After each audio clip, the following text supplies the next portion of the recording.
Olá pessoal, tudo bem com vocês? Meu nome é Tom Bruno e seja bem-vindo ao Contemplando Igrejas. Hoje eu estou nada mais, nada menos que na Basílica Nossa Senhora do Carmo, aqui na Bela Vista, no bairro de São Paulo. E você, já ouviu falar dessa paróquia? Sabe um pouco da história, da arquitetura e da arte sacra? Caso não, vem comigo que eu vou te contar tudo em primeira mão. Eu tenho certeza que você vai se apaixonar por essa paróquia, pelo zelo, que o reitor tem por aqui. Ficou curioso para saber um pouco mais? Vem comigo que eu vou te contar tudo em primeira mão. Até já já!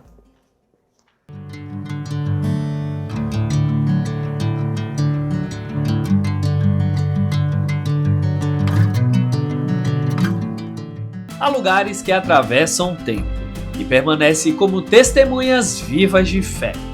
No coração da Bela Vista, em São Paulo, a Basílica Nossa Senhora do Carmo é um desses lugares.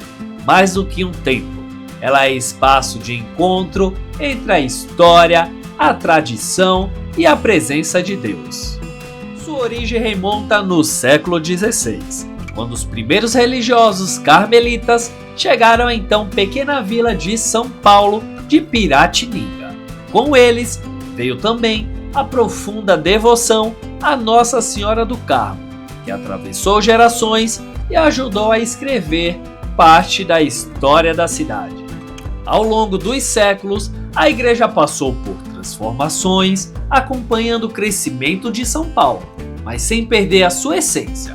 Cada detalhe de sua arquitetura, cada altar, cada imagem, a cada vitral, guardam memórias intocáveis de celebrações, promessas, lágrimas de gratidão e orações silenciosas que encontraram ali um refúgio.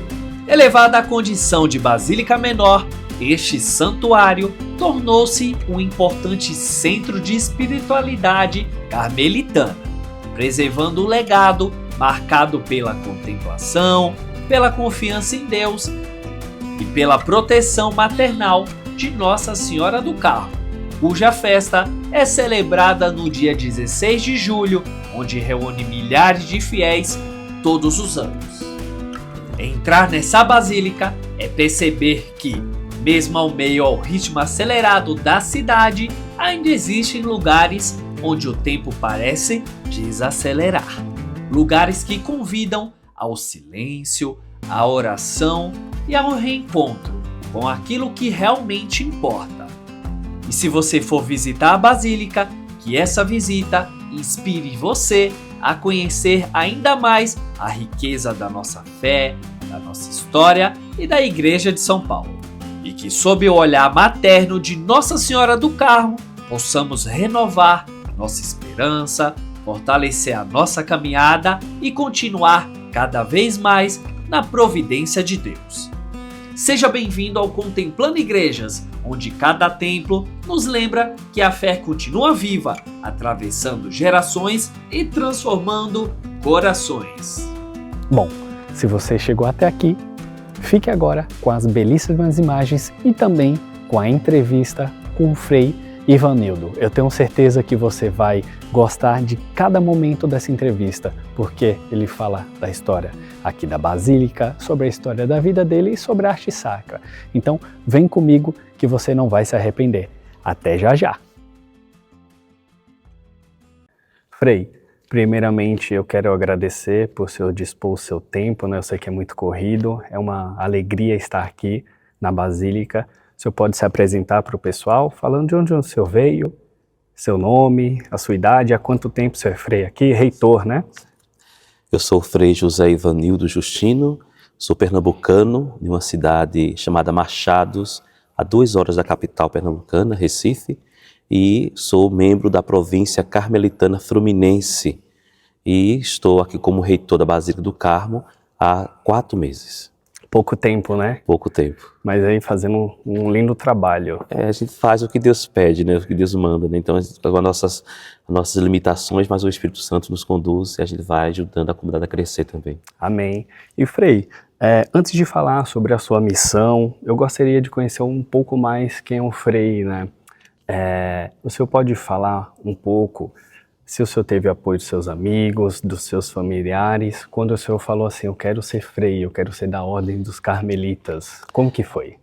A minha vocação surgiu desde criança. Eu escutei o chamado, senti o chamado de Deus, né, na minha infância, né, nos meus 8, 9 anos mais ou menos, né. Minha família é família católica, né, minha mãe me ensinou a rezar sempre, ir à missa aos domingos, né, e indo à missa eu via o padre celebrando na minha paróquia, né, de São Sebastião. E aquilo me encantava, os gestos, né, a liturgia em si me encantava. Então, foi crescendo o desejo de ser sacerdote, né, e comuniquei aos meus pais, né, meus pais super animados, né, apoiaram sempre, meus irmãos também, alguns amigos sim, outros não, como é normal de toda a vida humana. Sim. Né, mas eu fui entrar na Ordem Carmelitana muitos anos depois desse desejo, né, foi em 2016, quando eu morava no Rio de Janeiro, trabalhava, estudava, o Senhor me chamou mais com força ainda, com mais intensidade, para servir a Ele na igreja no Carmelo. Então ali foi com a ajuda do padre Sérgio Ricardo, né, que é o pároco da paróquia que eu participava no Rio de Janeiro, que ele disse, olha, a sua vocação não é diocesana, é religiosa, então procura uma ordem religiosa. E como você é devoto de Nossa Senhora, né, eu acho que seria muito bom a ordem carmelitana. Olha que legal, Então, e 10 anos, né? Isso, 10 anos já que eu estou na ordem, né? Vai fazer agora 10 anos que eu estou na ordem. Né? Enviei o e-mail, né? Interessante que eu enviei o e-mail naquele dia, né? Era um sábado, né? Para 5 congregações. Olha isso. A primeira que me respondeu, assim, 10 minutos depois que eu mandei o e-mail, foi a Ordem Carmelitana, a província carmelitana. Até hoje eu lembro do slogan, né? Venha ser carmelita, a sua alegria é a nossa felicidade. Esse era o slogan da época, né? E o promotor vocacional me acolheu super bem. E, claro, depois disso veio os desafios, né? Porque eu trabalhava numa empresa, né? De segunda a segunda, era shopping. Sim. E tinha que adequar os dias de encontro vocacionais. Certo. Né? Mas graças a Deus, né? Eu sempre digo, Deus sempre coloca no nosso caminho pessoas boas.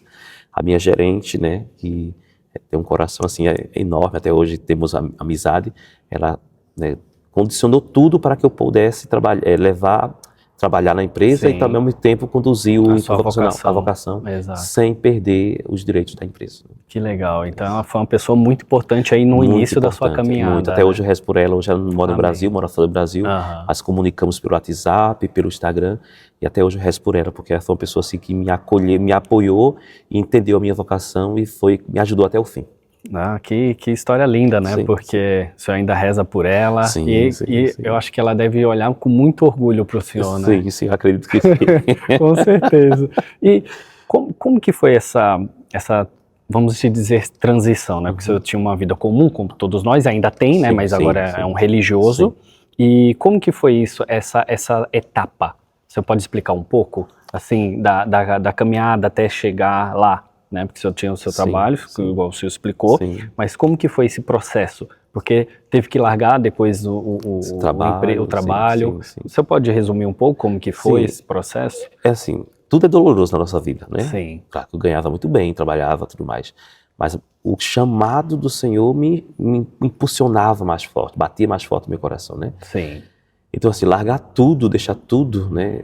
Paróquia, porque eu gostava de cantar, o canto coral, eu gostava de ornamentar, né, a paróquia, as festas, gostava de dar catequese, mas o Senhor me chama para algo mais específico.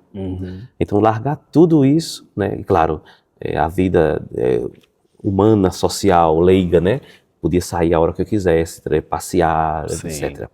Mas o chamado foi mais forte e eu escutei esse chamado. Então assim, para algumas pessoas isso é coisa de gente louca. Né? Até hoje eu escuto, você é doido, deixou... Né? Não entende o real significado. Não entendo o real significado. E quando, assim, interessante que quando a gente começa a querer responder com mais força o chamado do Senhor, parece que as coisas, entre aspas, do mundo, começam a dizer assim, não, vem, eu vou te mostrar algo melhor. O mundo mundano, isso, né? Vamos se dizer. Isso. Então, assim que eu demonstrei a minha resposta positiva para a ordem, né, que passou o ano todo de encontro vocacional, e no último encontro, foi em dezembro de 2015, a ordem disse, nós queremos você participar da convivência vocacional. A convivência vocacional é uma entrada já na ordem, no caso, no postulantado. Sim. E quando eu comuniquei isso para minha gerente na época, eu lembro que ela falou assim, a empresa quer te promover um cargo maior. Olha. Né, um salário maior. Sim. Então, aquilo vai, gente, nos balançando. Sim. Mas eu rezei, né, conversei com o meu diretor espiritual e a minha resposta foi, não, eu vou responder o chamado do Senhor. E aqui estou. Amém. Então, assim, é difícil, mas também nós temos que ter a nossa direção em Deus. Sim. Temos que olhar para frente e Exato. colocar na balança. Se Deus está me chamando, eu tenho que responder o chamado de Deus. Amém. É a minha felicidade. Exato. Mesmo que o mundo ofereça as coisas boas, né, salário bom, tudo mais, né, mas a minha alegria, o que eu sou hoje, eu devo ao meu sim. Amém. Respondi ao meu sim. Então, estou aqui.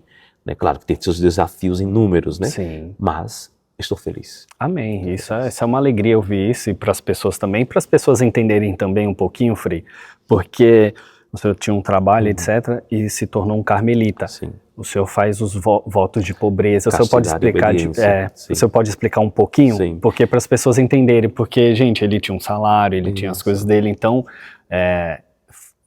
foi tentado a ser promovido, vamos se dizer assim, e o senhor é carmelita. O senhor pode explicar um pouquinho? Sim. A gente faz 3 votos. Sim. Pobreza, castidade e obediência, né? Por amor ao reino de Deus, né? É o que o evangelho de hoje diz, né? Que os discípulos devem ir ao mundo, né, confiando na providência de Deus. Não levar 2 sandálias, não levar 2 cajados, não levar 2 túnicas, não levar dinheiro do bolso. Por quê? Porque quem entra no caminho de Deus, Deus provê tudo para ele. Então, quando a gente diz assim, eu faço um voto de pobreza.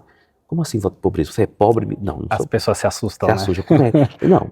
Né, nós temos os nossos bens, né? Nós Sim. temos. No entanto, ele coloca tudo à disposição da ordem. A ordem nos provê tudo.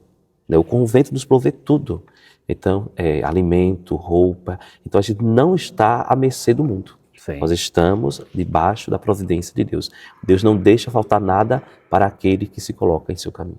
Amém. Sem providenciar alguma coisa. Sem dúvidas. A gente às vezes se pergunta o porquê, mas só Deus sabe. E no final, Sim. Ele sempre nos Sim. oferece o melhor. O melhor, o melhor. E quem é um frei fora aqui da Basílica, fora do convento? Se eu tenho algum hobby?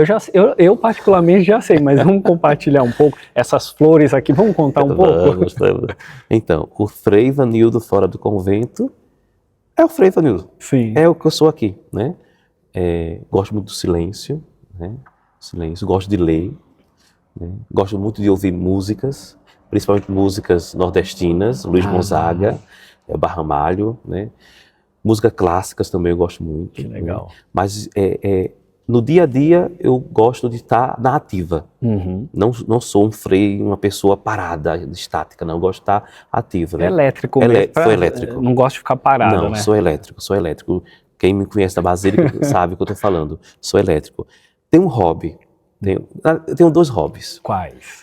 O primeiro é cantar. Amo cantar. Né? Então, assim, às vezes não estou celebrando a missa, à noite, aos domingos à noite, às vezes, eu estou lá no coro cantando com o organista lá, animando a Assembleia. E, né, o povo não sabe, mas os arranjos da Basílica do Carmo, quem faz sou eu. Então eu amo fazer arranjos florais. Né? Foi desde pequeno que eu comecei a ver os ornamentadores da paróquia onde eu morava, em Machados, fazendo os arranjos do padroeiro, e aquilo foi me cativando. Né? Chegava em casa, no jardim de mamãe, pegava todas as rosas de mamãe e cortava e fazia arranjos com barro, argila, né? Sim, isso. argila. Que lá tem no Nordeste tem muito. Fazia, né? E colocava no altar de mamãe, nas mesas. A mamãe ficava danada, porque as rosas que ela gostava tanto. Sim. Então, fui crescendo. Vim trabalhar no Rio como florista. Olha. Em 2009, né? E ali desenvolvi um pouco mais, aprendi mais algumas coisas. Aquelas técnicas, isso, né? E hoje, os arranjos da Basílica, né? Quando tem as grandes festas, missas, o povo pensa que é uma empresa que faz, né? É o Frei Ivanildo. A empresa aqui, ó. A empresa sou eu. Então, tem uma equipe que me ajuda, de leigos, de leigas, mas assim, quando eles não podem, porque eles trabalham, têm suas obrigações, então a maior parte quem faz sou eu. Então, meu hobby é cantar e ornamentar. Sou feliz também nisso aí. E é muito lindo, gente. Vocês têm que ver aqui, venham visitar, porque a segunda vez que eu venho aqui, cada vez realmente está diferente aqui, muito bem cuidado, florido. E aí é muito bacana, né? Mas o Frei Ivanildo do dia a dia é elétrico, ele não para. Só para dormir mesmo. Tem que descansar Tem um que descansar. pouco. Gente, não estranhe, quem está passando aqui atrás é o meu amigo Flávio, que está me ajudando a gravar, e a vida como ela é, né, Frei? Sim, sim. Mostrando, fazendo alguns cortes, algumas outras tomadas, então não estranhe. E Frei, o escapulário, né? Vamos falar um pouco do escapulário. O que o escapulário representa para o senhor, para Nossa Senhora do Carmo, para os carmelitas, para toda a congregação? O senhor pode explicar um pouquinho? O escapulário, né, é o hábito. Certo. É o hábito do serviço, né? O escapulário surgiu na Idade Medieval. Era um avental com que os servos, né, cingiam a cintura para servir aos seus senhores. O escapulário do Carmo tomou posição espiritual com São Simão Stock, 1251, precisamente, 16 de julho de 1251. Foi ali que, quando a ordem passava, porque a ordem do Carmo surgiu na Palestina, né, dos ex-cruzados. Foram morar no Monte do Carmelo, né, a exemplo do profeta Elias. A ordem foi crescendo, aqueles monges, aqueles frades foram crescendo, e eles tiveram a necessidade de ir até o patriarca de Jerusalém, Alberto de Jerusalém, e ali pedir uma regra de vida, porque cada um morava nas suas grutas de pedra. Então, a partir de Alberto, né, que deu uma regra de vida para aqueles homens, agora rezar junto, comer junto, trabalhar em silêncio, né, e a vida continuou. O Carmelo foi invadido pelos muçulmanos, né, uma época muito difícil para a ordem carmelitana, que foi fundada debaixo do patrocínio da Virgem Maria, que não era chamada ainda de Nossa Senhora do Carmo, era chamada de Senhora do Lugar, porque era um período medieval. Então, aqueles cruzados deixaram de servir, entre aspas, ao senhor feudal para servir a Senhora do Lugar, a Mãe de Deus, né, ao Senhor a mãe do Senhor dos Senhores. Sim. Né, e a ordem cresceu sobre o patrocínio dessa Virgem, da Virgem Maria. Quando o Carmelo é invadido pelos muçulmanos e a ordem é dispersa pelo mundo, viemos para a Europa e trouxemos essa espiritualidade bonita da servidão a Maria, servir a Maria por meio do escapulário. Aí entra o escapulário.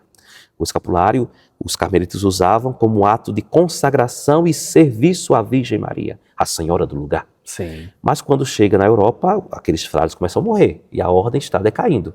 Então Simão Stock, né, prior geral da ordem na época, ele clama aos céus em oração, né, rezando aquela oração bonita que nós chamamos de Fros Carmeli, né, pedindo a Nossa Senhora que intercedesse pela sua ordem, pela ordem que foi criada debaixo do seu patrocínio, do seu olhar materno. E conta a tradição da ordem que Maria desce vestida com o hábito carmelitano, com o menino Jesus no colo, e entrega a Simão Stock o escapulário. Recebe, amado filho, o escapulário da tua ordem. Todo aquele que morrer revestido com esse hábito não perecerá o fogo eterno. É um pacto de amor, Sim. É um pacto de fraternidade, de aliança entre eu e ti. A proteção. A proteção. Então, daí, desse momento em diante, quem se reveste do escapulário de Maria, que é uma veste, Sim. se reveste da proteção da mãe, se coloca debaixo da sua servidão, entre aspas, entende isso aí? Servir a Maria. O que é servir a Maria? É propagar o reino de Jesus. Quem vai até Maria, encontra Jesus. Por isso que ela vem com Jesus no colo. Sim. Então, quem encontra Maria, quem vai até Maria, quem serve a Maria, serve Jesus Cristo. Então, o escapulário é um hábito de serviço. Eu me revisto do hábito para servir a Jesus Cristo, a exemplo de Maria. Né? Uma frase bíblica que permeia esse serviço é quando Maria fica repleta do Espírito Santo e concebe Jesus Cristo no seu ventre. O que ela faz? Ela se coloca em serviço a Isabel. Ela sobe as montanhas da Judéia para servir a Isabel. Então, quem se reveste do hábito carmelita, que é o escapulário, se coloca a serviço como Maria se colocou. A serviço de Jesus, a serviço da igreja e, claro, a serviço da Mãe do Carmelo. Para propagar a devoção à Virgem. Sim. Levar Maria a quem ainda não conhece, e levando Maria a quem ainda não conhece, está levando Jesus Cristo, nosso Senhor. Porque Maria nunca vem sozinha. Maria sempre está com Jesus e nos aponta Jesus. Fazei tudo o que Ele vos disser. Então, o hábito carmelitano é isso. Eu me revisto do escapulário para servir. Não é um amuleto. Não, eu vou colocar o escapulário e agora eu vou fazer tudo que não presta no mundo, viver uma vida mundana e quando eu morrer a Virgem vai me... Serei salvo. Não é assim. Porque eu ia perguntar exatamente. Isso. O senhor está lendo minhas perguntas, né? Porque a próxima pergunta é isso. Porque Sim. muita gente usa Sim. o escapulário Sim. por amuleto. Sim. Não Fala é. assim, vou fazer tudo de errado, igual o senhor falou, e vou me livrar de purgatório, tudo, do do purgatório, inferno, até assim. aqui na Sim, Terra sim, mesmo, sim, né? sim. E realmente não é isso. Não é isso. Porque os adolescentes, eu vejo muito que eles usam escapulário, mas não é... não sei se eu posso falar a palavra benzido, posso falar Sim, assim? posso, sim, sim, sim. Né? Eles não usam, só usam como um certo acessório. Isso. E o escapulário, gente, não é isso, né? Não é isso. O escapulário não é isso, o terço não é. Eu vejo muitas pessoas usando terço no pescoço. Sim. Não é bonito, mas você reza o terço.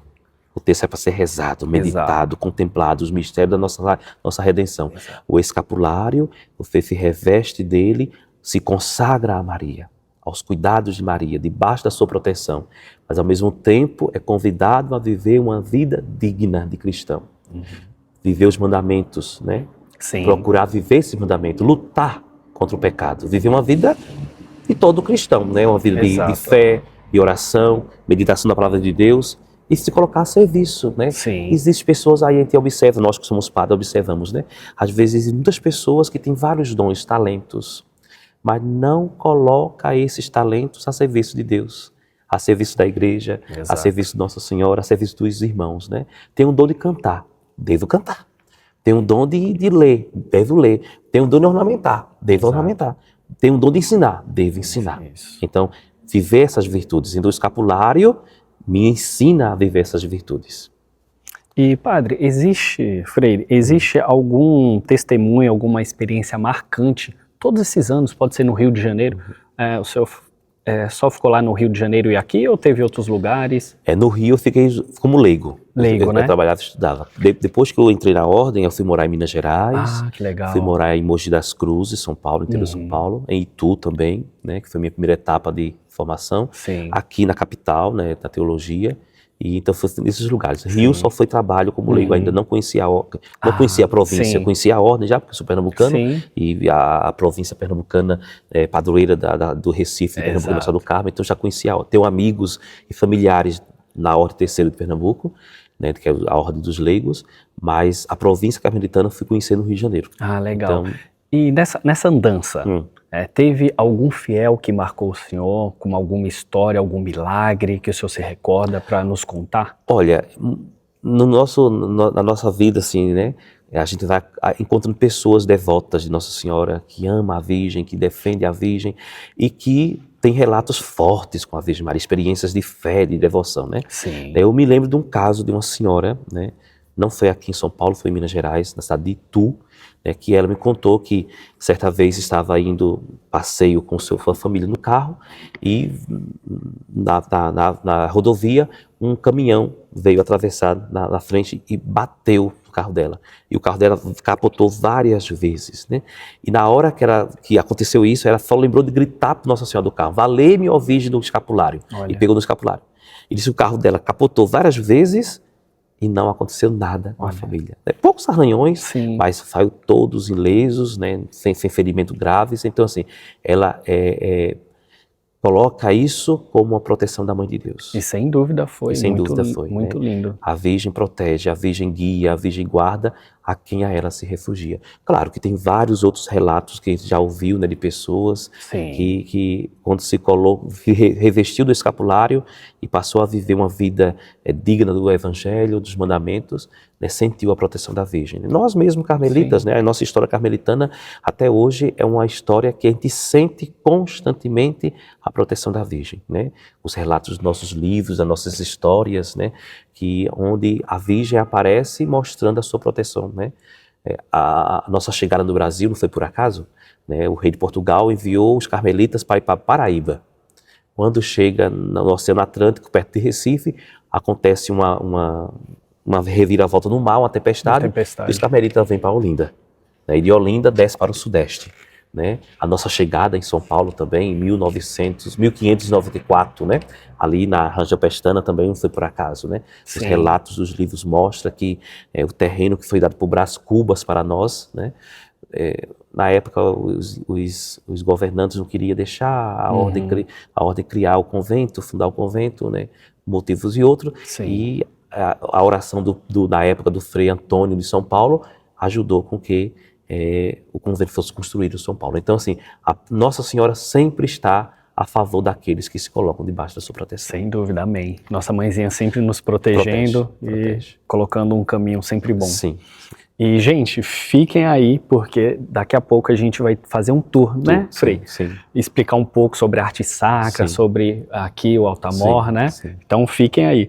E, Frei, vivemos em um tempo de ansiedade, a gente só vive em telas, né? Tudo bem que eu trabalho com isso também, mas é um trabalho que tem uma vocação, né, que eu levo ao evangelho, mas as pessoas em si, principalmente os adolescentes, eles vivem com medo, com incertezas, não sabem o que querem da vida, né? Qual conselho o senhor daria para eles para também visitarem a igreja, né?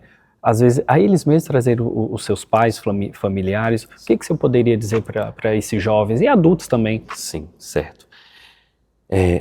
Buscar primeiramente uma vida de oração. Sem uma vida de oração constante, sem a leitura da palavra de Deus, sem a recitação do Santo Terço, sem viver as virtudes próprias de um cristão, né, nós não conseguiremos vencer o mundo.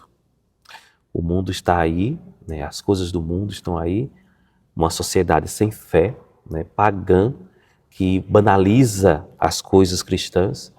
Para nós vencermos tudo isso, nós precisamos ter atitudes de fé.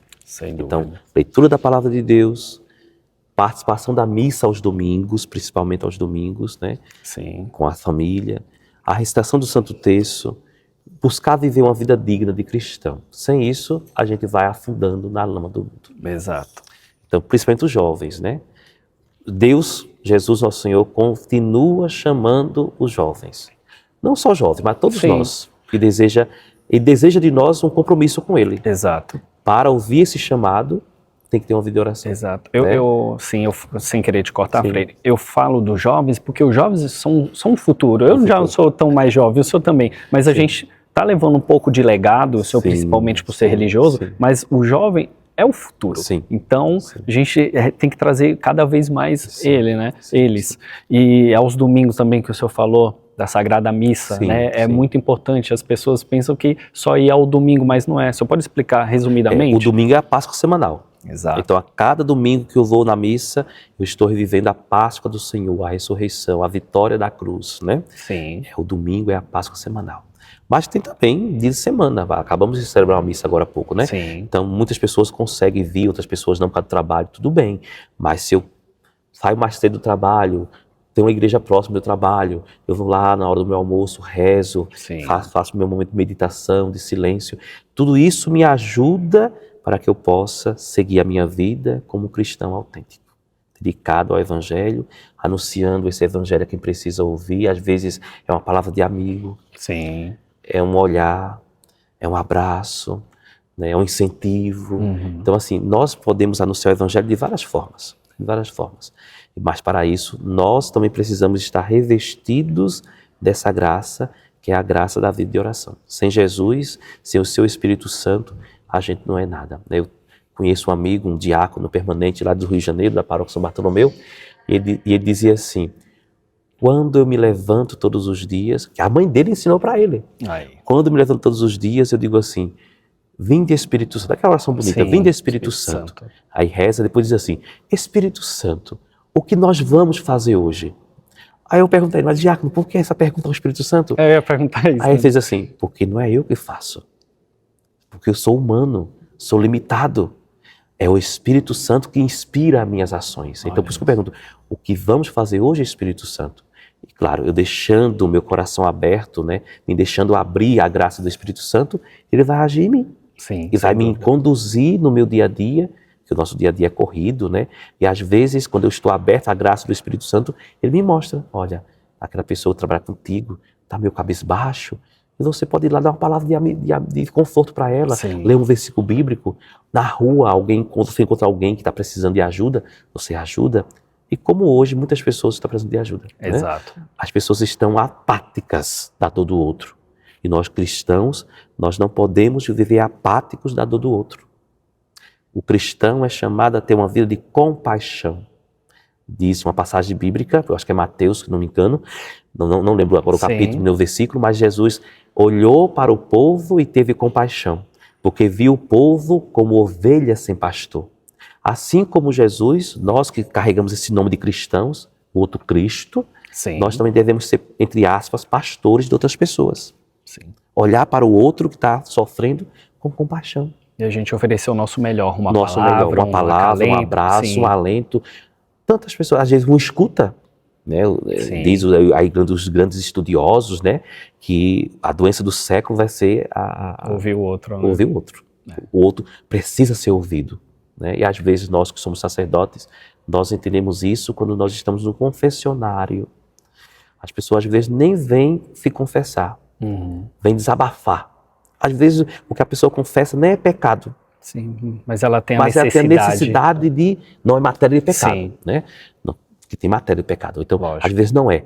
Mas é a necessidade de ser ouvida. Sim. Se ouvir, ai Frei, na minha casa ninguém me ouve.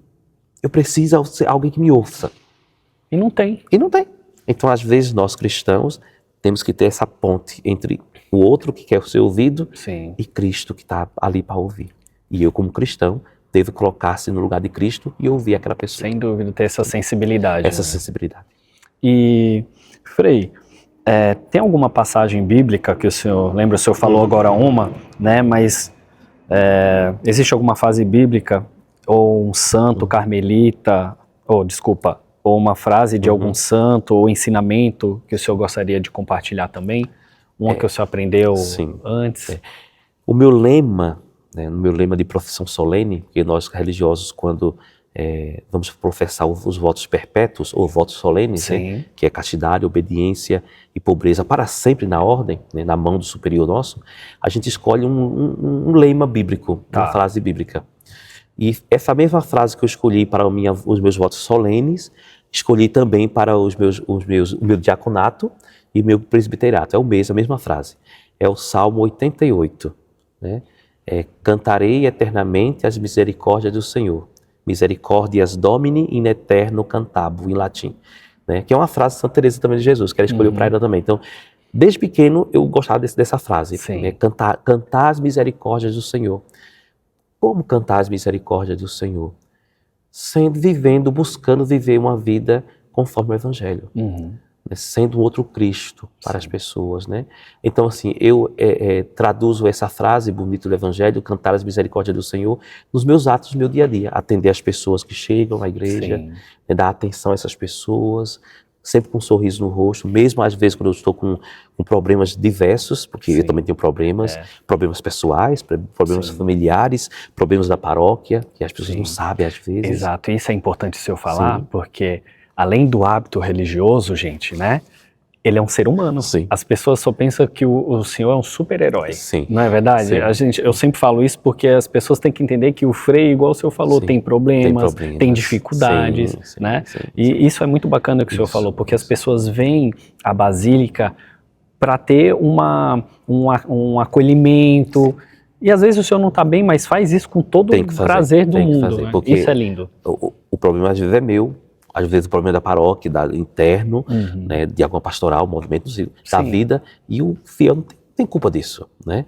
Então eu tenho que expressar para ele a atenção, dar atenção para ele, né? Dar um sorriso no rosto, né? Sempre. Então, nisso eu estou cantando as misericórdias do Senhor.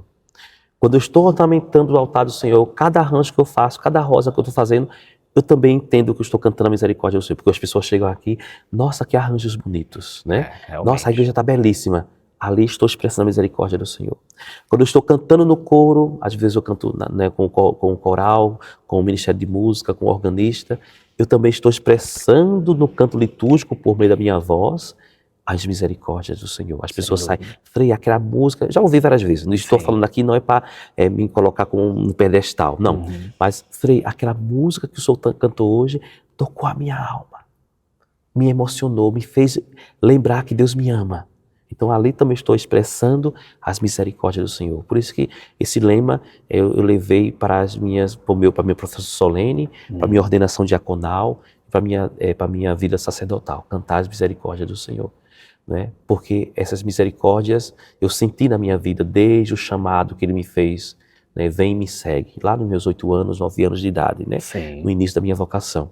E no meu dia a dia, na minha história de vida, que é longa, mas é bonita e é ao mesmo tempo longa, né?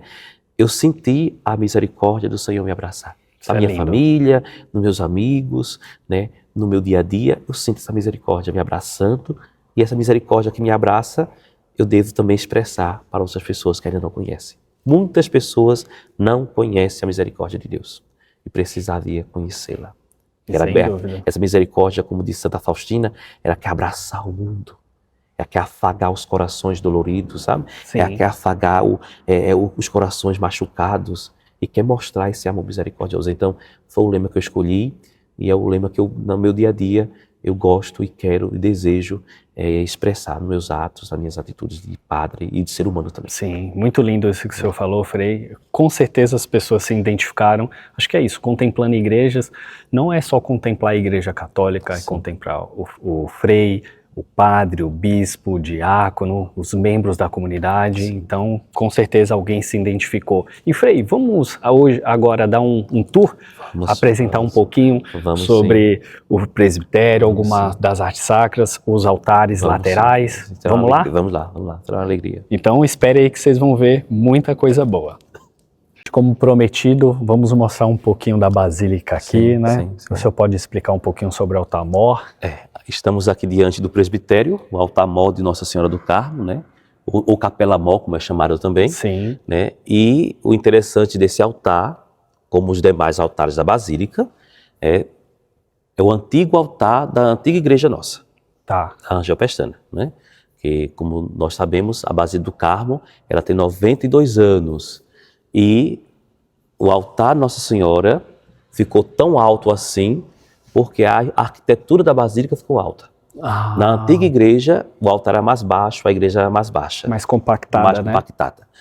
E o altar dela, na antiga igreja, onde nós encontramos a Virgem no seu nicho, ela ficava acima do sacrário. Então está os anjos hoje segurando a cortina. Né? Então, quando o arquiteto chegou aqui, construiu a igreja mais alta e colocou Nossa Senhora lá em cima, no topo. Por que Nossa Senhora está sozinha lá? Porque ela preside o seu altar, ela preside a sua igreja, a basílica é dela. Então, ela, como rainha da casa, está presidindo o altar-mor, né? A capela-mor. Né? Esse altar é rico em detalhes. A gente pode chegar um pouco mais próximo? Com certeza. Pode vir também um pouco mais próximo? Então, a Virgem em cima presidindo o seu altar. Quem está olhando de frente para o altar, do seu lado esquerdo, encontramos o profeta Elias, de braços estendidos, com a mão dizendo, olha para o mar, com a mão dele, e a outra mão segurando a espada. Né? A espada que representa a palavra de Deus, né? A palavra de fogo que queima, né? Que penetra. Do lado direito do altar, quem está olhando para o altar, encontramos o profeta Eliseu, sucessor do profeta Elias. Né? Que não sabia. Conta a grande tradição carmelitana, né? Bíblica também, que quando Elias foi arrebatado para o céu na carruagem de fogo, Elias pediu a ele a dupla porção do Espírito, ou seja, e Elias, quando sobe na carruagem de fogo, Eliseu vê subindo e grita, meu pai, carruagem de fogo. Né? E Elias joga o manto para Eliseu e Eliseu recebe essa dupla porção. Então, o manto de Elias é a nossa capa hoje, carmelitana branca, que a gente usa nessa grande solenidade, né? Então, Elias dá para Eliseu, concede a Eliseu a dupla porção do Espírito, ou seja, a mesma força, o mesmo impulso, o mesmo poder que ele tinha de anunciar o Evangelho de Deus na época lá em Israel, né? Muito lindo. E os santos da Ordem do Carmo, né? Santa Maria Madalena de Pazzi, uma grande mística nossa, da nossa ordem.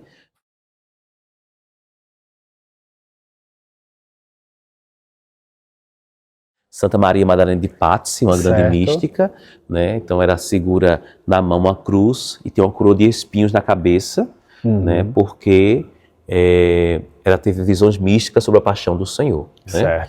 Aqui, nesse quadro aqui lateral, nós temos a prefiguração da Eucaristia, que é Melquisedeque entregando a Abraão pão e o vinho, a oferta. Nós estamos, Tom, no presbitério. A basílica é dividida em duas partes. Da mesa de comunhão para trás, o altar é todo eucarístico. Todos os símbolos remetem à Eucaristia que está no sacrário. Né? Então, a prefiguração aqui com Melquisedeque e Abraão. Naquele lado aqui, Moisés mostrando ao povo de Deus o maná caído do céu, né, na passagem de que o povo está no deserto, né, e precisa ser alimentado, então Deus dá o maná do céu. Os vitrais, né, nós temos 4 vitrais, 2 do lado direito, 2 do lado esquerdo, né? Então, aqui nós temos o cordeiro imolado. Do outro lado aqui nós temos a fonte de água viva, que Jesus diz, eu sou a fonte de água viva, de mim jorrará fontes, né, abundantes de água, a salvação. O rio de água viva também, que está, né, que Jesus diz que onde esse rio chegar, a vida vai florescer. Sim. Aqui em cima do teto nós temos, a prefiguração da multiplicação dos pães, certo, né, que Jesus multiplicou 5 pães e 2 peixes para a multidão ali faminta. Centenas ou milhares, né, de pessoas. Né? Tudo isso remete para a Eucaristia, que está aqui no centro, né? O sacrário, né? O sacrário. E, Frei, quando eu cheguei, né, da outra vez que eu vim, eu pensei que era tudo de mármore, mas isso aqui é uma cortina, né? O escultor, ele colocou uma cortina ali, é uma estopa, engessada. Estopa, é muito linda. Um tecido tipo estopa, grande e engessado. Quem entra por trás do altar-mor, que tem acesso para chegar até a Virgem, né? Então quando eu vou fazer arranjos lá em cima, eu subo por altar. Uma aventura, hein? Uma aventura. Então a gente passa por trás da estopa toda engessada, né? Dá para ver todos os remendos de gesso. Nossa, né? É muito lindo. É muito bonito. Porque realmente é uma cortina de verdade, só que engessada. Nunca vi. É engessada, com os 2 anjos segurando, né? Sim. E essa cortina, ela está abrindo o Santo dos Santos, que é o sacrário. O sacrário está Jesus, Eucaristia, né? Exato. Na antiga igreja, a Virgem ficava acima do sacrário, no lugar onde hoje é essa cortina. Então, veja o trono lá em cima da Virgem. Bem realmente no embaixo, no topo. Agora, ela é mais embaixo, né? E foi uma readaptação, readaptação. Né? Porque realmente aqui a basílica é grande. Sim, é grande, é grande.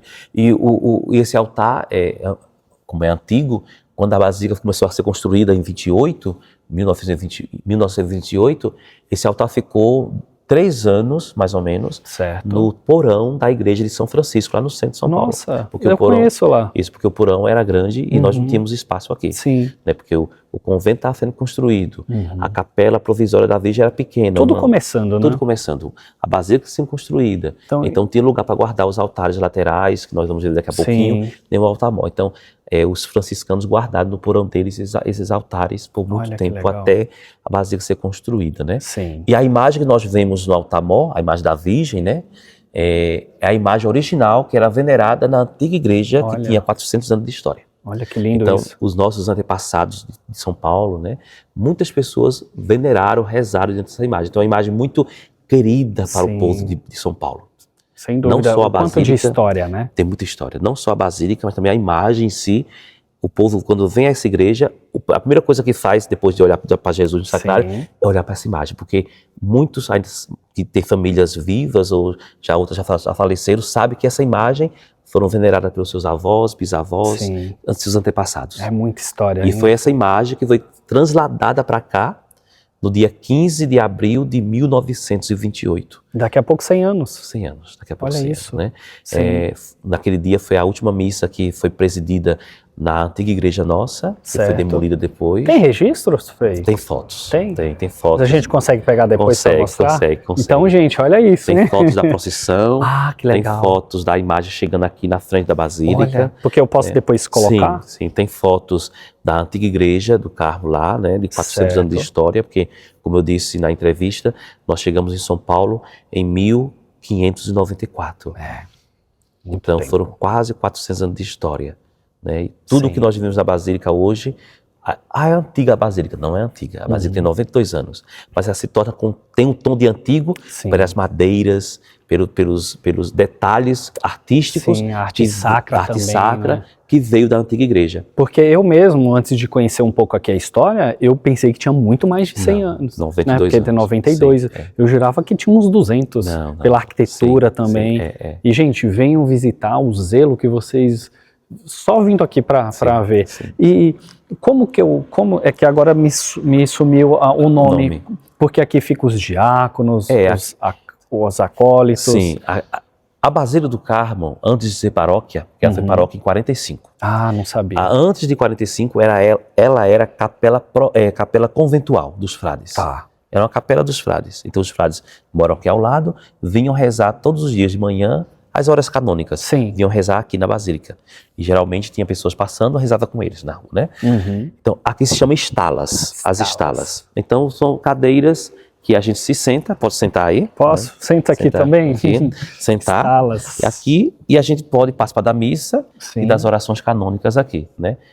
Na hora da missa, quando a sineta toca para a consagração, a gente levanta isso aqui, ó. Tá vendo? Ah, não sabia levanta, que né? levantava. Levanta aqui Certo. e se ajoelha, tá vendo? Ah, E se ajoelha aqui, ó. Se ajoelha para contemplar o mistério da consagração, né? Onde a hóstia se transforma no corpo de Cristo, o vinho no seu sangue para a nossa salvação. Terminou a consagração, a gente levanta, né? E baixa para depois das orações sentar de novo aqui e pronto. Então se chama estalas. Como hoje a Basílica virou paróquia, né? Então aqui senta os frades na hora da missa, né, os leigos que vão proclamar a palavra de Deus, ministros da Eucaristia, os coroinhas, acólitos, enfim, quem está servindo ao altar. No dia a dia, né, só nas celebrações. Né, quando não tem celebrações, ficam vazias aqui, mas se chama estalas. Não são originais da antiga igreja. Muitos pensam que essas estalas são as originais que vieram da Basílica. Não é. As originais estão na nossa capela particular do convento.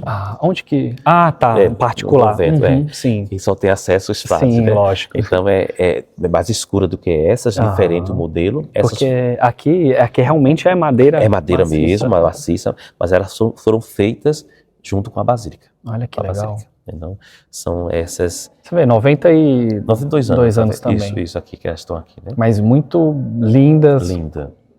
Você vê assim, muito... E antigamente o pessoal tem que entender que era tudo feito à mão. Hoje em dia é tudo máquina, né? Não, hoje é tudo feito à mão, né? Os detalhes do altar mor de Nossa Senhora, né? Que até os anos 60, 70, a missa era celebrada aqui, no altar mor. Olha isso. Esse foi o primeiro altar consagrado, 1º de abril de 34. Foi consagrado esse altar e sagrada toda a igreja, porque ela viria a ser basílica. E para ser basílica, tem que ser sagrada ao altar e sagrada a todas as paredes da igreja. Então, na época, o nosso bispo, Dom Eliseu, sagrou o altar. Também tem fotos, posso compartilhar com vocês algumas fotos. E sagrou todas as colunas.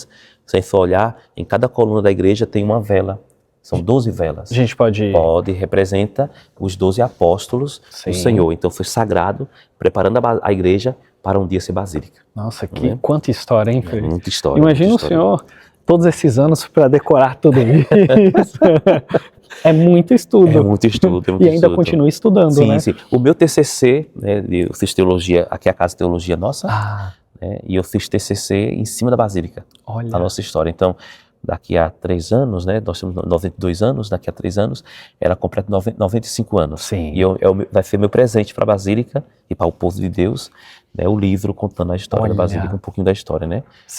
Então, vai ser um livro que eu vou detalhar, tem coisas secretas na Basílica que ninguém sabe, ninguém conhece. Então... Mas aí depois vai ser aberto ao público? Sim, eu vou publicar para o povo também. Eu vou ser um dos primeiros, viu? Claro, com certeza. Na noite de lançamento você será convidado obrigado, estarei ter presente. Acesso às maravilhas da Basílica do Carmo. Vai ser uma honra, porque assim, eu sou apaixonado por história. Quem sabe um dia eu não faço uma faculdade de história, já sou jornalista, mas que legal. Então, aqui nós estamos saindo da parte eucarística, né? Da parte eucarística. A mesa de comunhão, tá vendo? Que se chama mesa de comunhão, que antigamente, né, quando a missa era em latim, o povo comungava aqui do joelho. Né? Se ajoelhava aqui e recebia a comunhão, como agora há pouco na missa que nós recebemos. Então, mesa de comunhão, né? Isso aqui. Então, no dia a dia, na nossa basílica, a missa de manhã, e às vezes a missa da noite, a gente faz esse rito também. As pessoas vêm e comungam aqui. E, Frei, uma dúvida, aquele é ladrilho? Ladrilho. Esses ladrilhos são também desde o início? Desde o início que a basílica foi construída, né? As flores, né? Os detalhes, tudo Tudo pensado desde a época. Da época, tudo. Porque eu achei interessante também, porque aqui tem ladrilho e aqui são tacos. Tacos, sim. Desde a época. Então, muito bem cuidados, muito bonitos. Sim. E aqui comporta quantas pessoas aqui? Olha, sentados? O número máximo, 580, 600 Nossa, pessoas, bastante. dependendo, né? Sim. Sentados, né? Mas cabe mais gente Cabe aqui mais em pé, gente, viu, com gente? certeza. O dia 16 de julho, que é o dia da padroeira, as missas ficam lotadas, né? E a missa solene também transborda para as laterais, né? Porque o dia 16, como eu disse, né? Sim. A Basílica tem um sentimento histórico, afetuoso para o povo de São Paulo. Claro. O dia 16 de julho aqui vem pessoas de cidades distantes de São Paulo, interior de São fora Paulo. Também, né? De outros estados. Sim, para venerar Nossa Senhora do Carmo. Por quê? Sim. Porque a minha bisavó casou aqui, o meu avô batizou-se aqui, o meu filho casou aqui. Então, essa imagem, minha mãe falava dessa imagem da antiga igreja, então tem história. Sim, o pessoal vem conhecer, né? As raízes das famílias também. As raízes da aqui. família vem celebrar com Nossa Senhora aqui o seu dia. E, Frei, eu tenho uma dúvida, que às vezes eu vejo em algumas basílicas, pouquíssimas paróquias, esses... Púlpitos. Chamado púlpitos. Para que servia? Para a gente explicar para as pessoas. A gente pode chegar um pouco mais próximo? Pode sim. Podemos ir nesse? É melhor nesse aqui. Vamos lá. Melhor nesse aqui. Né? Quer entrar? Púlpito. Pode? Pode. O púlpito... A gente vai subir, tá? O púlpito é para pregação.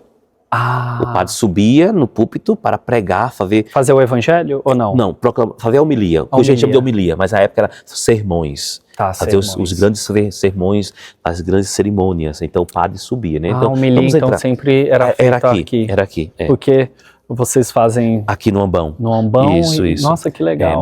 Mas aqui na muito Basílica... antigo, né? É muito antigo. Mas na nossa Basílica, na Semana Santa, a gente faz as cerimônias aqui. As homilias grandes aqui. Quinta-feira Santa, Sexta-feira Santa, o Sábado Santo, a homilia. Dia 16 vai fazer aqui ou não? Talvez sim, então estamos pensando. Então vocês têm que vir. Vamos entrar aqui. Você espera aí, que a gente vai aparecer lá. Espera aí. Subimos aqui que tudo acontecia, a sua homilia, né? A homilia dos outros freios. Aqui acontecia as homilias, os grandes sermões da Semana Santa, a pregação das 7 palavras da cruz. Então tudo acontecia aqui, porque não tinha microfone. Então era vocal, gogó mesmo. E se vocês perceberem, a nossa basílica tem um eco. Sim. Né? Ela sobe, né? Então, se eu estou aqui e falo bonito para a igreja de Deus, ele ecoa. Então, o padre tinha que ter uma voz forte, né? Sim, imponente. Né? E audível, mas todos escutavam, porque a igreja também foi construída para isso, para ter essa acústica. Se você está no coro também, nós vamos poder subir lá depois, né? O coral cantava sem microfone, toda a igreja escutava perfeitamente. Nossa, que lindo, hein? Você está aqui no presbitério de Versus Deo, né?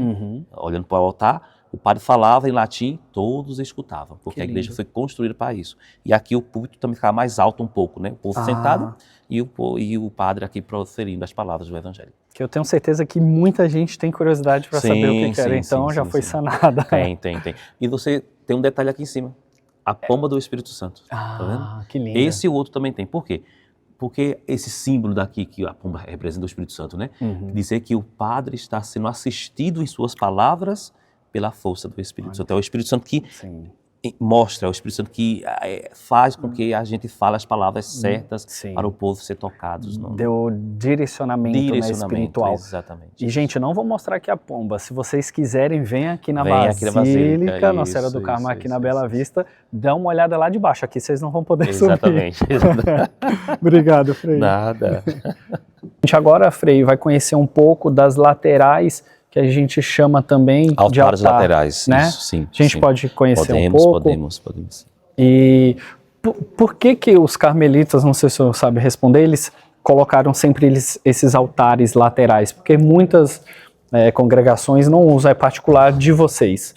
Geralmente as igrejas antigas têm altares laterais. Certo. As grandes catedrais, as grandes basílicas, as grandes basílicas, né? Ela tem altares laterais. Por quê? Porque temos que entender que essas igrejas antigas foram construídas, né, no tempo quando a missa ainda era em latim. Certo. Antes do Concílio Vaticano II. A beleza da igreja levava o fiel a rezar, né? Certo. Por isso que muitas dessas igrejas são meio escuras, Sim. né? Tem estilo Gótico, gótico, barroco, né? Para levar o povo de Deus a rezar. Então, Sim. os altares laterais servia para quê? Para as celebrações pequenas. Tem como mostrar mais próximo, Flávio? Às vezes não celebrava no altar principal, celebrava no altar lateral. Ah, E no caso da nossa basílica, sim. os altares laterais, todos eles são sagrados.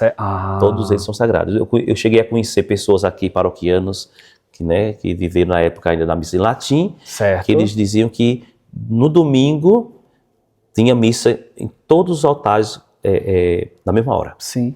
Que eu fui também, para as pessoas que acompanham Contemplando Igrejas, eu fui na Sara do Carmo lá em Recife. Sim. Tem também laterais, por isso que eu perguntei se era de vocês mesmo. Não. Tá, porque lá tem, no dia que eu fui, foi em setembro, estava celebrando uma missa realmente no altar de Santa Teresinha. Exatamente. Então, cada santo que vocês têm altar vai celebrando. Pode dizer que todos eles, nós temos um sacrário. Não que vi. guardava a Eucaristia também. Que lindo. No altar. Interessante. Então, em alguns altares nós temos aqui, podemos ver aqui. Aqui é o Sagrado Coração de Jesus? Sagrado Coração de Jesus. Aqui nós temos um recipiente onde o sacerdote purificava os dedos para o santo sacrifício, né? O rito do santo sacrifício. Né? Todos têm? Todos, nem todos. Alguns têm, outros não. Né? E interessante que, eu não sei em outras igrejas, mas a nossa basílica, os altares laterais, ele tem o santo, o padroeiro principal, no caso aqui, Coração de Jesus, mas em sua lateral tem um vitral que representa o que o santo é. Eu ia perguntar isso, que eu nunca vi. Aqui, por exemplo... Assim. Depois a gente pega os vitrais. Aqui nós temos, né, o Coração de Jesus, o principal, mas o Coração de Jesus representa o quê? A misericórdia e a compaixão do nosso Deus, para com o próximo, para com a igreja, né? Então aqui nós temos duas cenas bíblicas que representam a compaixão desse Deus. O pai bondoso, ou pai misericordioso, que acolhe o filho de volta, o filho pródigo. Todos nós somos filhos pródigos. Se não fomos ainda, um dia vai ser, ou estamos sendo. Sem dúvida. Que pede a herança, ou seja, do pai de Deus, vai embora, né? Vai gastar a cruz no mundo, depois volta arrependido, porque o mundo ensina, né? Das chicotadas. Exatamente, na dor, né? Ou a gente aprende no amor ou na dor. Exatamente. E principalmente na dor. Na dor. Então o filho pródigo aprendeu. Sim. E voltou pedindo para ser tratado como empregado. E o pai disse, não, você é meu filho, vem aqui. Ser tratado, o acolhimento, né? O amor. Põe sandálias no pé dele, ele não é escravo para andar descalço. Põe um anel, né? Ou seja, você faz parte da minha família, tem meu sangue. Põe vestes bonitas, você é filho meu. Olha a compaixão. A compaixão. Então, nosso Deus também trata a gente assim. Onde é que Deus trata a gente assim? Na confissão. Exato. A gente vai para o mundo, gasta tudo, né? Uma vida de pecado, mas volta para a misericórdia. E quando a gente pensa que vai ser tratado como servo, como empregado, né, como escravo, vai ser chicoteado, o Deus está ali de braços abertos para nos acolher. Então, o maior amor. O maior amor. Então essa é uma cena. E a outra cena é do bom samaritano. Lembra o bom samaritano? Que passa um sacerdote, passa um levita e não socorre o judeu que está ali ser machucado pelos assaltantes. Passa um samaritano, e diz a Bíblia que o samaritano não se bate com os judeus, mas ele passa, olha e sente compaixão. Por isso, Frei, que as pessoas falam, olha o bom samaritano vindo, né? Tem esse ditado que vem a centenas, milhares... Isso, ajudar quem precisa. Exatamente, tem esse ditado, lembrei agora. Então, nossos altares laterais da Basílica do Carmo, da Bela Vista, tem esse aquê a mais. Né? Fala com desenhos o que é representado na imagem mor, na imagem principal do coração de Jesus. Né? E Frei, eu não vou falar para a gente ir em todas, para as pessoas virem aqui e visitar, mas tem mais uma que o senhor queira mostrar? Tem. Eu queria mostrar o altar do escapulário. A imagem não está lá, a imagem está na sacristia, depois posso mostrar a vocês, mas é o altar do escapulário, né, que foi feito... É aquela imagem grande sentada, que eu vi bonita. da outra vez, né? Isso. Aqui é o altar do escapulário. Deixa eu ligar a luz do vitral aqui.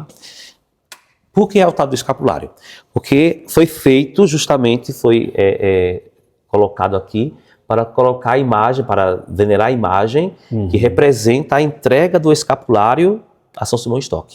É Nossa Senhora sentada. Ela não está aqui porque nós Sim. descemos A gente aproxima mais, ô Flávio, por favor, para o Frei explicar. Eu vou mostrar depois a imagem. Ela está guardada porque vai sair em procissão dia 16. Sim, tá daqui a pouco, hoje é dia 9, daqui a pouquinho. Isso, ela está sempre preparada para isso, mas aqui fica a imagem representando a Virgem no dia 16 de julho, entregando o escapulário a São Simão Stock. Né? E a frase que ela diz está aqui, nesse vitral. Recebe, filho diletíssimo, o escapulário da tua ordem, sinal da minha confraternidade, privilégio para ti e todos os carmelitas. Os que morrerem revestidos deste escapulário não padecerão o fogo eterno. Eis o sinal da salvação, aliança de paz e pacto sempiterno. 16 de julho de 1251. Então, muita história. A Virgem, ela se reveste do hábito carmelitano e ela promete àquele que se revestir desse hábito, né, vivendo uma vida digna, como eu disse, a promessa de não perecer o fogo eterno, né? Amém. E sempre a sua proteção. Né? Então, o altar do escapulário. E geralmente aqui onde no nosso dia a dia a gente faz a imposição do escapulário aqui da mesmo. da imagem da Virgem. É uma imagem muito linda muito que bonita. Com certeza vocês já viram que eu vou mostrar. Sim. E Frei, é muito legal também os confessionários, porque eu sempre falo nos meus vídeos, e o senhor também explicou de se confessar. Existe aqui, vocês fazem as confissões no confessionário ou nos bancos? Não. Porque hoje em dia a maioria é nos bancos, não, né?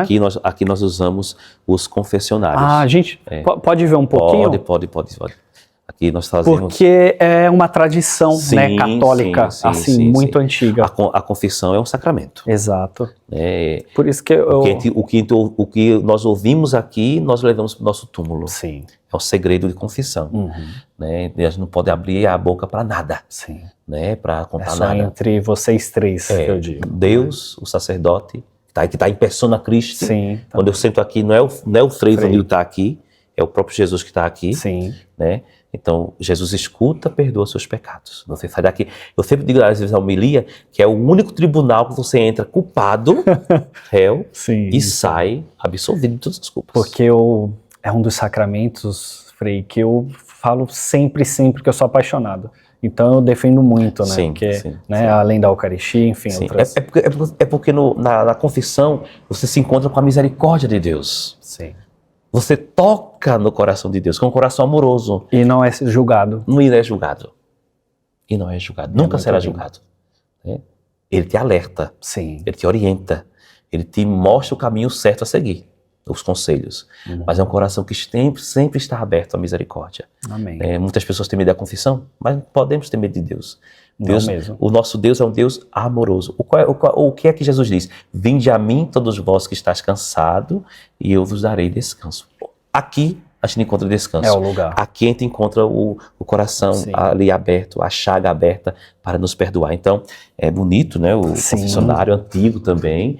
Né? Não é o original da antiga igreja. Tá. O da antiga igreja está em outras igrejas nossas. Passam Mogi das Cruzes, tem. Na antiga igreja... Aonde? Mogi das Cruzes. Mogi. Nós temos a igreja do Carmo lá. Então, tem alguns confessionários lá ainda guardados da antiga igreja. Os antigos, sempre vitrais, né? Também. E os nossos vitrais fala de uma passagem bíblica muito bonita. Começa aqui, termina lá no outro corredor. Olha. É o bom pastor que perde a ovelha número 100, guarda as 99 no redil e vai atrás da ovelha que se perdeu. Isso representa o quê? Que Jesus vai atrás de mim e de você até o fim. Ele não desiste de nós. A gente até pode desistir de Deus, mas ele não desiste. Ele sempre está ali buscando a gente, mostrando o caminho.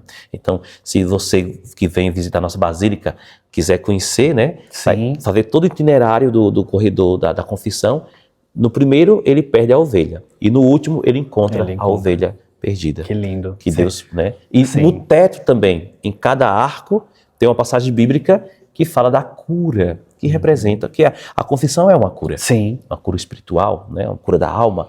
Então, as passagens bíblicas, a mulher pecadora, o cego de nascença, né? Jesus que está na casa de Simão. O cego de nascença que Jesus toca nele e ele enxerga. É lindo. Né? Uma passagem bíblica muito famosa. E o pecado cega a gente. Sim, né? exato. todo o corredor centro da confissão fala sobre essa cura, Sim. sobre essa misericórdia de Deus. E eu acho muito lindo, Frei, desde que eu sou criança, eu digo que a minha avó, né, que eu fui buscar ela em Pernambuco, que eu falei pro senhor, enfim, ela me levou para a igreja desde que eu era criança, um bebê. E eu sempre, desde criança, eu fiquei fascinado pela Igreja Católica, por tudo. E a arte sacra é muito linda, né? Ela é contada de diversas formas, né? Pelo um vitral, pela uma pintura. Sim. E aqui realmente vocês destacam muito isso. Sim. Realmente é lindo demais. Aqui nós temos o altar da Paixão, sim, né? O Senhor dos Passos, a Virgem Dolorosa, né? Essa imagem do Senhor morto é a imagem da antiga igreja.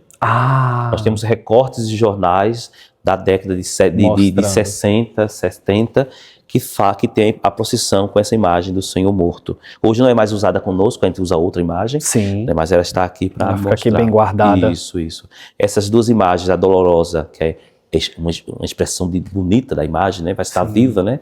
E o Senhor dos Passos foram feitos para a Basílica, não tinha. Especial. Para ser feita a procissão dos passos. Esse ano ele voltou a fazer a procissão com ele da rua e com a Virgem Dolorosa. Ela sai sempre na Sexta-feira Santa, mas ele não saía. Ele saía.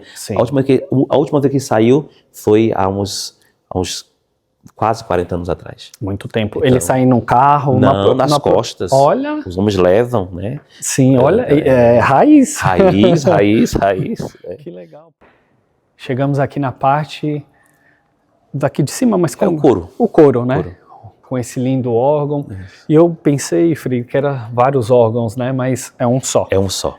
Que eles se conectam, né? É um só. Esse órgão é antigo, foi construído aqui para a Basílica, né? Para cantar as missas. Sim. E é um dos mais antigos de São Paulo também. E muitos vêm conhecer porque é raro ele aqui no Brasil. Só tem... Eu não acredito, não posso ter certeza, mas parece que só tem essa marca e o outro parece que é na São Bento, que é da mesma marca dele. Do Mosteiro? Isso. Ou não? Do Mosteiro? Eu acredito, viu, Frei, porque realmente é diferente, dos que eu já visitei. Eu já visitei muita igreja, então realmente é de encher os olhos. Belíssimo. A gente pode ver aqui um pouquinho mais para cá? E quando ele toca aos domingos, né? E foi feito para, né, aqui no centro de Santa Cecília, padroeira dos músicos, né? Não sabia. Santa Cecília. Padroeira dos músicos, Os caras que seguram uma harpa na mão, né? Foi martirizada, né? Nós temos ali o rei Davi, né? Que segundo a Bíblia, os salmos também é dele, né? Sim. Então, muitos salmos é autoria dele, então cantar a exemplo do rei Davi ao Senhor, né? Sim. E os anjos no céu que entoam os louvores do Senhor com frases, né? Laudate Domino Hominis, né? Gentes, tudo em latim, né? Lá, povos da terra, louvai o Senhor, né?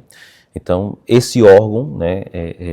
Antes não era aqui na frente, a mesa dele, a máquina dele, era aqui. Depois, mais lateralizado. Depois da reforma foi colocado para cá, né? E é um belíssimo instrumento que ecoa quando o povo ouve e sente tocado, né? Pela maravilha da música. A imponência dele, né? E, Frei, para finalizar, tem alguma curiosidade, alguma coisa da Basílica que o senhor gostaria de dizer? Tem duas. Duas? Olha aí. Uma nós vamos ver aqui e a outra na sacristia. Tá. Qual que é a primeira? A primeira é o céu carmelitano. Certo. O teto da Basílica do Carmo tem 3 desenhos, né, que expressam a nossa história aqui em São Paulo. Esses 3? Um expressa a nossa história em São Paulo. Essa é a primeira? Aqui é a chegada nossa em São Paulo em 1594. A bênção, algarismo romano, né? A bênção da pedra fundamental lá na Rangel Pestana. Ali onde tudo começou. O desenho do meio, a gente chama de céu carmelitano. Porque a Nossa Senhora entre as nuvens do céu, tá vendo? Sim, os anjos. Ela está entregando... os apóstolos? Não. Do lado esquerdo nosso, nós estamos vendo, sentado na nuvem, Elias com a espada na mão. Tá. O profeta Elias. Que a gente falou. É o grande profeta. Sim. Do outro lado, com um ramalhete de uva, de vinha, com uma jarra, o profeta Eliseu, que é o sucessor dele. Sim. Ao lado de Eliseu, ajoelhado, está Simão Stock recebendo o escapulário da mão da Virgem, tá vendo? Sim. E do outro lado, tem outro santo carmelita recebendo o menino Jesus. Sim. Então Maria dá o escapulário para São Simão e o menino Jesus para o outro santo carmelita. Que lindo. Nas escadarias, tem uma escadaria, tá vendo o céu? Tô. Essa escadaria, se você prestar atenção, se subiu a escadaria da igreja, lá na entrada, Sim. é a mesma escadaria dos desenhos. Olha isso. Isso quer dizer o quê? Que quando eu entro aqui, aqui é o céu. Aqui está a Virgem, no altar-mor, Sim. esperando por mim. Para entregar a quem? Entregar o quê? Entregar o escapulário. Então, na escadaria do Carmelo, que chega ao céu, já passou vários santos. São esses desenhos, esses homens e mulheres que chegaram à santidade. Ali tem São João da Cruz, Santa Teresinha do Jesus, Santa Teresa d'Ávila, Santo Anjo da Sicília, Santa Teresa Benedita da Cruz, que é de Tistai, né? Sim. E tantos outros santos que nesse longos séculos de história da Ordem Carmelitana beberam da nossa espiritualidade, vestiram o hábito de Nossa Senhora, o escapulário, e chegaram à santidade. Então, se esses homens que nas suas épocas viveram coisas, né, diversas, conseguiram alcançar a santidade pela intercessão da Virgem, vestindo o seu hábito, você e eu, e você que nos assiste, também pode chegar à santidade. Amém. Basta a gente lutar para isso. Sim. Né? Viver uma vida digna de cristão. Né? Exato. E o último desenho lá atrás é a visão do profeta Elias, biblicamente falando, a visão da nuvem de Elias. Essa nuvem de Elias simboliza para nós, prefigura para nós a Virgem Maria. Que lindo. Que é uma passagem bíblica, agora não me lembro o versículo bíblico, mas é em 1 Reis, que Elias faz a oração, como Elias é um grande profeta que está em contato constante com Deus. É um homem que fala com Deus assim, quase cara a cara. Né? Elias fala, Deus ouve. Elias pede, Deus dá. Elias pergunta, Deus responde. Um homem muito sábio. Sábio, né? De oração. Sim. Então Elias pede que pare de chover em Israel 3 anos e 3 meses. E acontece. Depois disso, Elias volta a pedir a Deus que mande chuva para regar a terra seca de Israel. E foi atendido. E foi atendido. E nesse meio tempo que está rezando, pedindo a chuva de volta, ele pede para o servo dele subir a montanha do Carmelo, que é aquele desenho lá, e olhar para o mar. Quando ele olha para o mar, Tom, parece que o mar termina lá no horizonte, mas não termina. Sim. E às vezes a gente está observando alguma nuvem subindo, que a impressão que está subindo do mar. Olha mas isso. não é, Sim. porque está perto do horizonte. Sim. Então a água sobe para o mar e vê se tem nuvem no céu. E diz a passagem bíblica que o servo olha 7 vezes e na 7ª vez diz, olha, está subindo do mar, ou seja, no horizonte do mar, uma pequena nuvem do tamanho da palma da mão de um homem. E Elias diz assim, então corre, avisa ao rei Acabe que atrele seu carro e vai embora para o palácio, que vai vir chuva a desabar. Aí vem toda a prefiguração da Virgem para nós, uma história, uma parte teológica dessa nuvem. Assim como a nuvem branca encheu o céu com outras nuvens e formou água, chuva, regou a terra seca de Israel, que estava 3 anos, 6 meses sem água, na plenitude dos tempos, a humanidade envolta no pecado, perdida no pecado, Deus escolhe uma mulher pura, imaculada, né, para ser a mãe, entre aspas, a nuvem que trazia para nós, para regar o nosso pecado, banhar, lavar nossos pecados, a água viva por excelência, que é Jesus Cristo, nosso Senhor. Amém. Então, essa é a prefiguração da nuvem de Elias. Maria é prefigurada nessa nuvem. A água que regou Israel. Uma representatividade, né? A água que regou Israel seca, a Virgem pura, imaculada, sem pecado concebida, que dá para nós, seres humanos, para purificar os nossos pecados, a água pura, verdadeira, que é Jesus Cristo, nosso Senhor, que lava nossos pecados. Né? Eu sou a água viva. Né? Então, essa é a prefiguração de Elias. Então, isso é a primeira curiosidade que eu queria mostrar para vocês e para você que está nos assistindo. Né? Sim. Muitos olham, é uma pintura. Não, tem história por trás disso. Gente, vocês têm que entender que cada pedacinho, cada azulejo, cada tijolo na Igreja Católica Apostólica Romana tem uma história. Tem uma história. E nos Carmelitas, mais ainda. Não, eu estou impressionado. E quer mostrar lá ou quer contar? Vamos lá. Então vamos na sacristia. E qual que é a segunda curiosidade? A segunda curiosidade que muitos não sabem, né, que nós somos basílica, Sim. né? Nós fomos elevados a essa categoria de basílica menor em 13 de maio de 1950. Tá. E naquela época o Papa reinante era a sua santidade Pio XII, Eugênio Pacelli. E como prova desse amor para com nós carmelitas, né, esse apreço para a nova basílica criada por ele, Sim. ele nos deu de presente a sua batina. Então aqui está, é uma relíquia para nós, né? Sim. Então a batina do Papa Pio XII, o solidéu, o símbolo e seus sapatinhos, né? Como prova de amizade, de amor. O Papa Pacelli, né, Pio XII, conheceu um dos frades nossos, que foi o primeiro bispo de Jundiaí. Olha, não sabia. Que também está em fama de santidade, morreu com fama de santidade e está em processo de beatificação. Sim. Dom Gabriel Paulino Bueno Couto. Está sepultado na Catedral de Jundiaí e conheceu o Papa ainda como Eugênio Pacelli. Que honra, hein? E pediu a ele, então ele nos deu de presente. Então aqui nós temos a batina, a túnica, né? Sim. E aqui nós temos uma carta, tipo um cartão postal dele que escreveu, né? Uhum. E a foto dele. Né? Realmente para identificar tudo, né? Isso, que é original mesmo. E muitas pessoas não sabem, então é uma relíquia para nós guardamos aqui. Esperamos um dia que ele seja santificado pela igreja, né? Amém. Seja levado aos altares. Exato. E continue intercedendo por nós, né? Porque as pessoas não sabem, às vezes demora muito. Sim. Né? Sim. Anos depende de vários fatores. Sim, tem processo, né? Sim. Mas nós guardamos com carinho. É uma alegria, Frei, o senhor mostrar, né, todas essas histórias. Gente, é muito... É uma honra muito grande, né, eu mostrar toda essa arquitetura, arte sacra. E, Frei, quero te agradecer imensamente. Vamos andando um pouquinho? Vamos sim. Né, para finalizar. Agradecer ao senhor, a sua disponibilidade de novo, o seu carinho, sua carisma.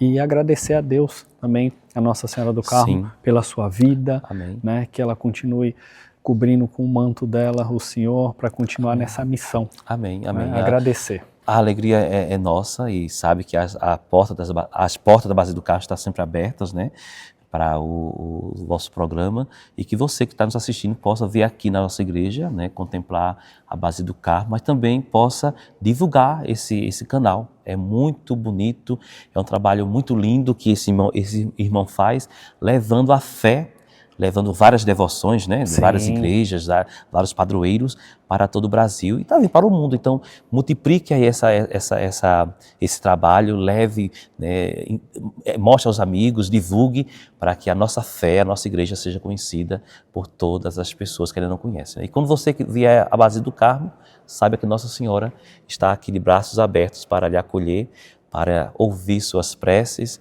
e derramar muitas graças sobre você.